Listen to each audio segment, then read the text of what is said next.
Today we're talking about health savings accounts or HSAs. Health savings accounts are just about the best deal in the tax code if you're eligible to contribute to one. There's a catch here.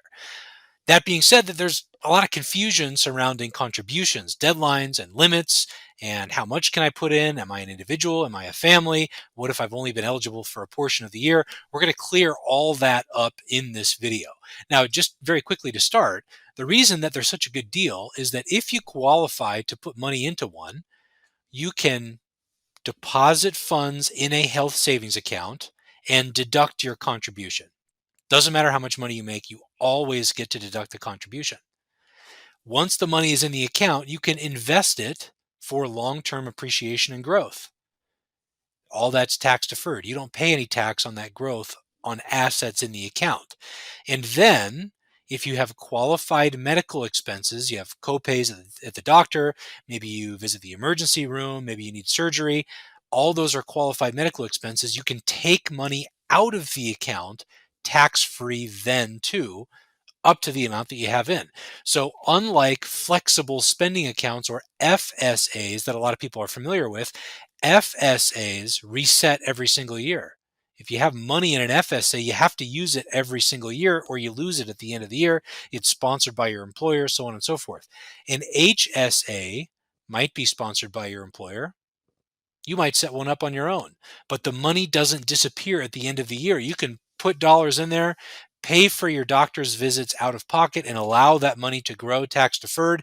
It's a great deal because it's tax free on the way in. You get a deduction. The growth is tax deferred, and the distributions are tax free as well if you take them out for qualified medical expenses down the road. So it's triple tax advantaged and just about the best deal for us in the tax code. Now, the catch with these accounts is that not everybody is eligible to put money into them.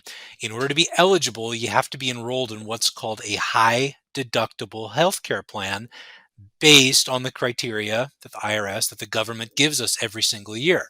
And that criteria in 2023 was that for an individual HSA plan, so if you're the only person in the plan, you have to have a deductible of at least $1,500 and your maximum out of pocket needed to be less than $15,000 for the year. Now, for family plans, those numbers are twice that. Minimum deductible, $3,000 a year, max out of pocket, $15,000 a year. So if you have an individual plan, it's covering just you, your deductible is less than $1,500, you cannot contribute to an HSA for 2023. Max out of pocket more than $7,500 for an individual plan, you cannot contribute to the to the HSA. Now, all that considered, what's individual, what's family? If you're the only person, then it's an individual plan. If anybody else is covered on the plan too, that could be a child, a dependent, a spouse, anybody, then it's considered the family coverage and family limits. Now in 2024, those numbers have gone up a little bit. For individual plans, your deductible has to be at least $1,600. Your out-of-pocket max must be below $8,050. And just like last year, the family plan limits are exactly twice that. So for a family plan in 2024, $3,200 minimum deductible, $16,100 maximum out-of-pocket max for a family plan. Now, there are a couple eligibility criteria in addition to that. Number one, you can't be claimed as a dependent on anybody else's return. Number two, you cannot be enrolled in Medicare. Number three, you cannot also be enrolled in non-HSA eligible healthcare coverage. So for example, if you have workplace health benefits that cover you for in a plan that does not meet this eligibility criteria, you can't also pick up a really cheap, inexpensive plan that does just for the purpose of contributing to an HSA.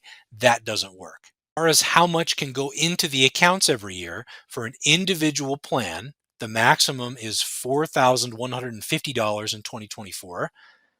$8,300 for family plans in 2024. Now, if you're over 55, 55 years old or older, you can contribute an extra $1,000. That's a little bit different than the catch-up contribution age thresholds for 401ks, IRAs, Roth IRAs, all of those. You have to be 50 or older to take advantage of those. For health savings accounts, HSAs, that catch-up contribution doesn't start until age 55. Now, one of the questions we get is, what about the money that my employer puts in for me? Is this the amount I can put in, or they can put in, or the total? Does it matter? Yes, it does matter. Those limits are the totals that can go into the account on your behalf. So if your employer, if you have an individual plan and your employer is putting in $4,150 for you, you do not get to put in anything. They are making the deposit. They get to claim the deduction for that deposit. If they only put in $2,000, then you can contribute an additional $2,150 up to that annual max. Now, what about partial years? What if you take a new job and now all of a sudden you're enrolled in an HSA eligible plan in April, but you weren't in January? There's a couple rules that we need to be cognizant of here. Number one is you're considered eligible if you're enrolled in a plan on the first day of the month. So if you take a new job, you enroll in their benefits in an HSA eligible plan on April 15th, you're not eligible to contribute to the plan for that month, but you will be for the month of May if you're still enrolled on May 1st. Even if you leave your employer on May 17th, if you're enrolled on May 1st, that qualifies you for that month. So your annual contributions need to be prorated for the number of months you were eligible based on that first day of the month rule.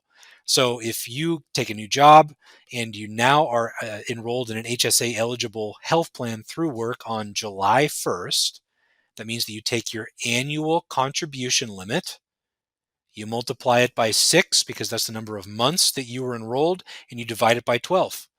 So if it's an individual plan, you take that annual contribution limit of 4,150, multiply it by 50%. That's your max contribution for that year.